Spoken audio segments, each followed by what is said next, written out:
আমাদের মতো আমরা গরিব লোক, আমরা তো এসি লাগাতে পারি না, তাই তাপমাত্রাকে আমরা বুঝতে পারি বাবা কত তাপমাত্রা। বলছি ভোরগুলিতে এই যে একটা সূর্য উঠছে, একটা সূর্যের তাপ মনে হবে 12টা সূর্যের তাপ।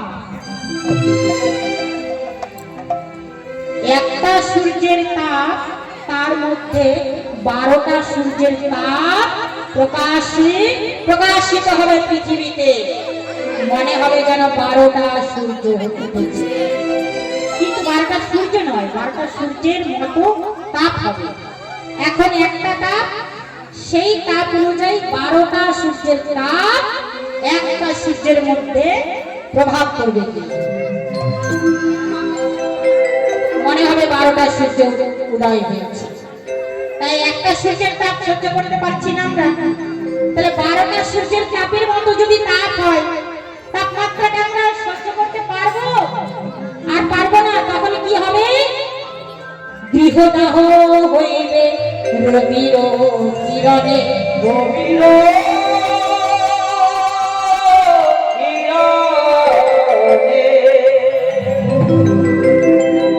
মানুষ তো দূরে যায়, শেষ হয়ে যাবো গরমে।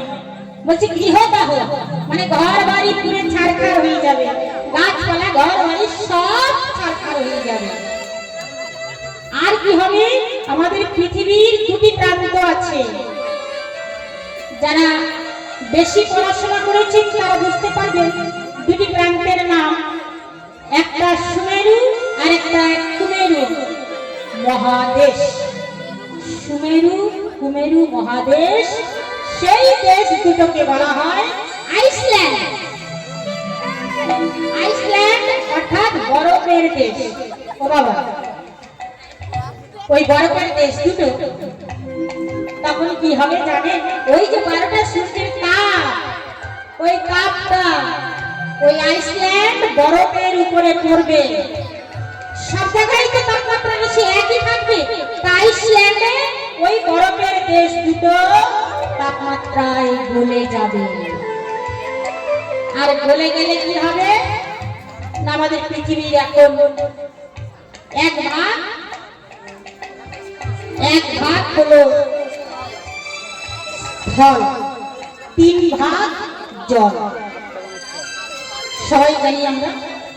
তাহলে 1 ভাগ স্থল আছে, ওই আইসল্যান্ড বরফের দেশ দুটো গলে 1 ভাগ স্থলকে ডুবিয়ে দেবে।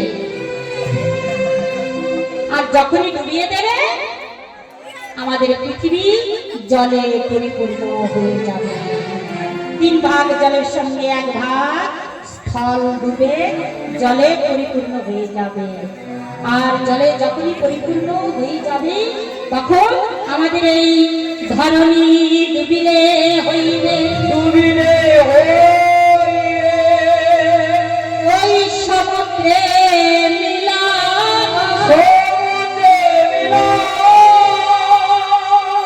পুনরায় ঘটপত্রে ভাসিবে নারায়ণ, ভাসিবে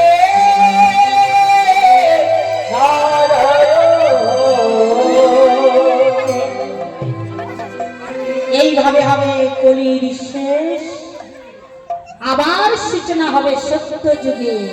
ওই জলের উপরে ঘটপত্রে নারায়ণ ভাসবে।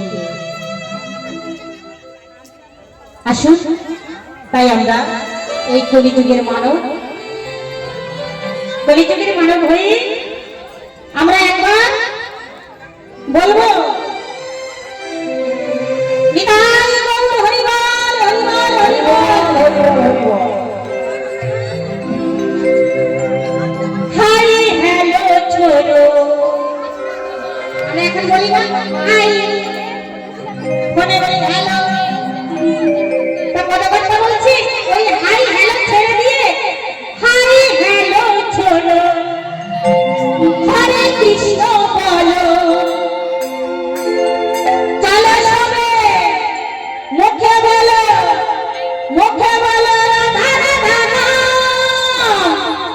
চলো সবে বৃন্দাবন ধাম। হরি হ্যালো চলো হরে কৃষ্ণ বলো, হরি হ্যালো চলো হরে কৃষ্ণ বলো।